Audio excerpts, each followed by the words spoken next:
Red Death had long devastated the country. Blood was its avatar.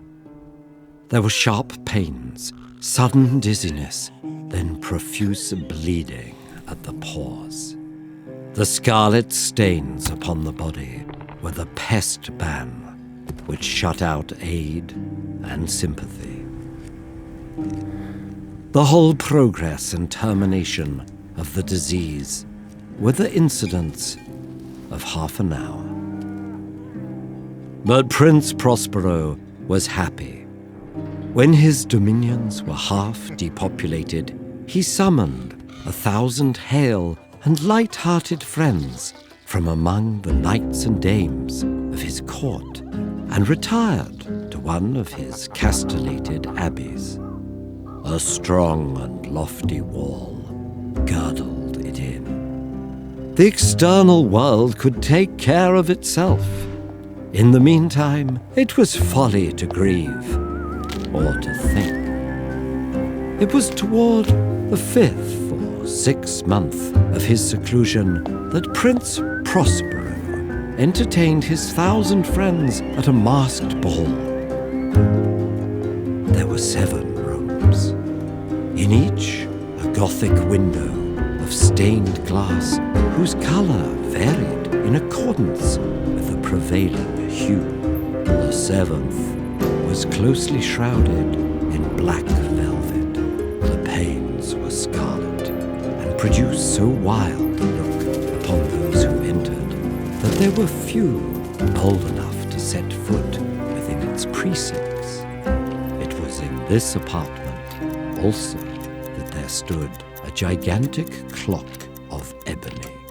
When its minute hand made the circuit of the face, there came forth a sound so peculiar that there was a brief disconcert. But when the echo ceased, a light laughter pervaded the assembly. The musicians smiled at their own nervousness, and then, after the lapse of 60 minutes, the same tremulousness as before. But in spite of these things, it was a magnificent revel.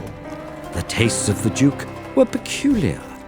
There are some who would have thought him mad.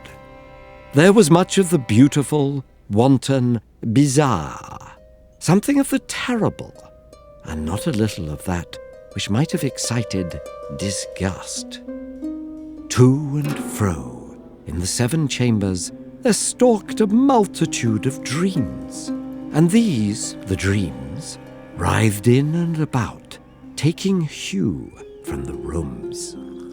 And, anon, there strikes the ebony clock, and momently all is still. And now again the music swells, and the dreams live and writhe to and fro, oh, more merrily than ever. But to the chamber which lies most westwardly, none of the maskers venture, for there flows a ruddier light through the blood-coloured panes.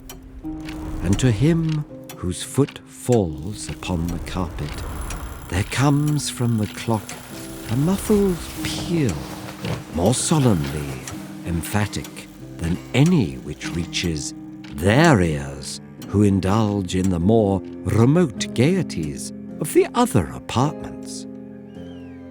The revel went whirlingly on until the 12th hour. There was an uneasy cessation of all things. More of thought crept, and many individuals in the crowd had become aware of a masked figure. There arose a murmur, at first of surprise, then finally terror and disgust. The figure was shrouded from head to foot in the habiliments of the grave. The mask was made to resemble the countenance of a stiffened corpse. The mummer had gone so far as to assume the type of the Red Death, dabbled in blood. When the eyes of the Prince Prospero fell upon this spectral image, his brow reddened with rage. Who dares thus to make mockery of our woes. Uncase the varlet, that we may know whom we have to hang tomorrow. None put forth hand to seize him. Unimpeded, he made his way through.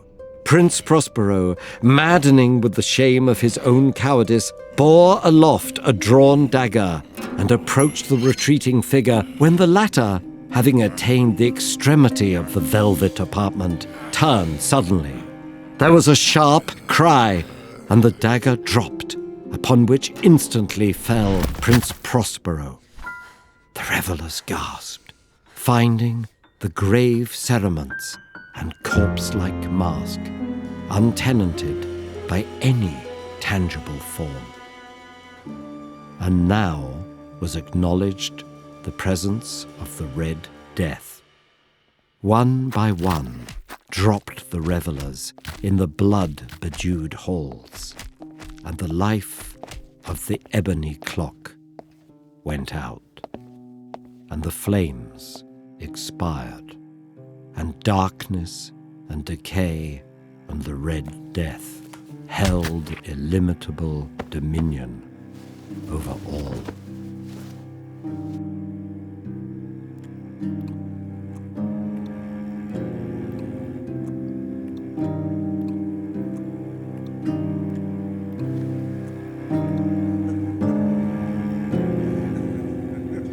Ready to keep learning? Watch these videos to either challenge what you think you know or learn more about what you don't. Subscribe and stay curious.